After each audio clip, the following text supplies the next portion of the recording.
Assalamualaikum warahmatullahi wabarakatuh. Salam dan bahagia Bapak Ibu guru hebat di seluruh Nusantara. Saya Nurul Hidayah SPD adalah guru kelas 1 di SD Muhammadiyah Full Day Sarilama. SD Muhammadiyah Full Day Sarilama ini adalah sekolah penggerak angkatan pertama yang ada di Kabupaten 50 Kota, Provinsi Sumatera Barat. Yang mana pada tahun ini sudah memasuki tahun ketiga dalam implementasi kurikulum Merdeka.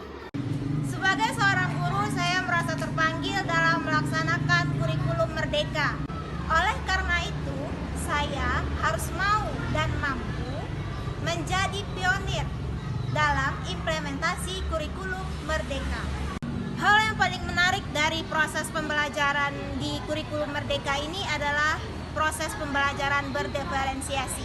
Pembelajaran berdiferensiasi adalah pembelajaran yang mengutamakan gaya belajar dan minat belajar pada murid. Sebelum pemerintah meluncurkan program kurikulum Merdeka ini, proses pembelajaran di kelas hanya melibatkan satu gaya belajar anak, yaitu melibatkan pembelajaran dengan menggunakan audio. Karena hal itu membuat motivasi dan semangat belajar anak rendah, karena mereka hanya terpaku kepada mendengarkan apa yang dijelaskan oleh guru. Karena tidak bersemangatnya peserta didik dalam belajar, itu membuat hasil pembelajarannya itu menjadi rendah. Rendahnya hasil pembelajaran ini membuat peserta didik juga akan semakin malas belajar, karena pencapaian mereka itu tidak seperti yang mereka inginkan.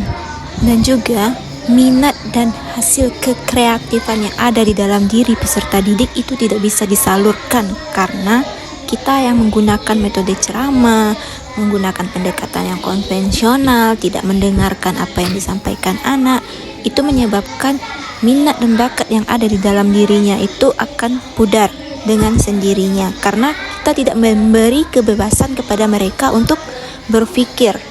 Berdasarkan permasalahan yang telah dijelaskan tadi, maka ada satu solusi yang bisa kita gunakan untuk mengatasi hal-hal tersebut, yaitunya menggunakan pembelajaran berdiferensiasi selama proses pembelajaran. Namun, menerapkan proses pembelajaran berdiferensiasi ini juga tidaklah mudah, karena kita membutuhkan gaya mengajar yang harus bervariasi. Kita harus bisa mengontrol peserta didik dengan berbagai karakter yang ada pada diri mereka masing-masing, hingga kita harus menciptakan sebuah media yang berbeda-beda supaya setiap gaya belajar mereka itu bisa tersalurkan dengan menggunakan media yang sudah kita buat tersebut. Kemudian tantangan yang kami rasakan saat melakukan pembelajaran berdiferensiasi ini dari segi administrasi, karena di awal menerapkan proses pembelajaran berdiferensiasi pada implementasi kurikulum Merdeka ini, kita tidak diberikan apa-apa. Kita harus merancang modul pembelajaran sendiri. Tantangan tersebut tidaklah membuat kami menjadi patah semangat dalam menerapkan proses pembelajaran berdiferensiasi. Adapun hal-hal yang kami lakukan untuk memperoleh informasi tentang pembelajaran berdiferensiasi ini, salah satunya adalah melalui platform Merdeka Mengajar. Di platform Merdeka Mengajar tersebut, banyak sekali materi-materi tentang pembelajaran berdiferensiasi ini. Bagaimana tahapan awal pembelajarannya, bagaimana proses pembelajarannya, bahkan sampai ke penilaian atau asesmennya. Dan untuk kelengkapan administrasinya seperti modul ajar, alur tujuan pembelajaran, sekolah kami mengundang narasumber atau fasilitator nasional, yaitu Bu Eni Kuswati, ke sekolah kami. Dalam pelatihan tersebut kami diberikan cara atau langkah-langkah dalam menyusun modul ajar ataupun alur tujuan pembelajaran. Kami guru-guru di SD Muhammadiyah Full Day Sarilama juga selalu didukung oleh kepala sekolah kami dalam pembelajaran berdiferensiasi ini. Bagaimana caranya?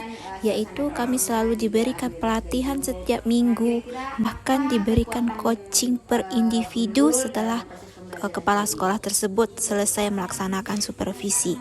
Di saat coaching tersebut kami diberikan masukan, saran supaya pembelajaran yang kami laksanakan itu mendukung gaya dan minat belajar anak. Dan seperti inilah proses pembelajaran berdiferensiasi yang sudah saya lakukan di kelas 1-2 pada mata pelajaran Bahasa Indonesia dengan tema dongeng. Peserta didik diberikan materi seperti bahan bacaan, video, dan juga gambar bercerita. Dan nantinya produk yang dihasilkan juga akan berbeda, seperti ada anak yang mempresentasikan hasil amatan di videonya, ada juga anak yang juga menggambarkan hasil dari dongeng yang sudah dibacanya dan menyusun gambar yang sudah disediakan dan membuatkan ceritanya per gambar. Dan berikut ini adalah hasil refleksi dari kegiatan proses pembelajaran berdiferensiasi yang sudah saya lakukan, yaitu dari kepala sekolah, dari pengawas pendidikan Muhammadiyah Kabupaten 50 Kota, dari guru, dan tentunya dari peserta didik itu sendiri. Azura suka nonton video sama Bu Nurul. Saya rekan guru dari Nurul Hidayah merasa sangat termotivasi untuk melaksanakan pembelajaran berdiferensiasi seperti yang beliau lakukan. Pembelajaran berdiferensiasi yang telah dilakukan Bu Nurul tersebut adalah pembelajaran yang sangat mendukung cara gaya belajar anak dan juga karakteristik anak. Saya Insinyur Nurmis Madiati MT selaku Kepala SD Muhammadiyah Full Day Sari Lama sangat memberikan apresiasi yang sangat tinggi kepada Ibu Nurul Hidayah yang sudah berani untuk mengikuti lomba HGN ini. Kita sangat terinspirasi dan malah bangga dengan beliau. Walaupun beliau tidak termasuk ke dalam guru komite pembelajaran, beliau bisa mengikuti kegiatan lomba guru nasional ini. Mudah-mudahan di karyanya yang pertama ini bisa menginspirasi seluruh pendidik yang ada di Nusantara ini. Assalamualaikum warahmatullahi wabarakatuh. Saya Dekan SPD, pengawas pendidikan Muhammadiyah Kabupaten 50 Kota, mengucapkan syukur kepada Allah serta ucapan salut kepada Ibu Nurul yang ikut berperan aktif dalam rangka lomba Hari Guru Nasional tahun 2023. Itulah proses pembelajaran berdiferensiasi yang sudah terlaksana di SD Muhammadiyah Full Day Sari Lama, khususnya di kelas 1-2. Semoga kita sebagai seorang guru selalu bisa memberikan layanan yang terbaik kepada anak didik kita, dan tentunya kita tidak pernah menyerah untuk selalu belajar dan belajar, karena sejatinya proses pembelajaran tersebut berlangsung sepanjang hayat. Dan juga semoga pembelajaran berdiferensiasi ini bisa dilaksanakan oleh semua pendidik yang ada di Nusantara. Sekian saja dari saya. Assalamualaikum warahmatullahi wabarakatuh.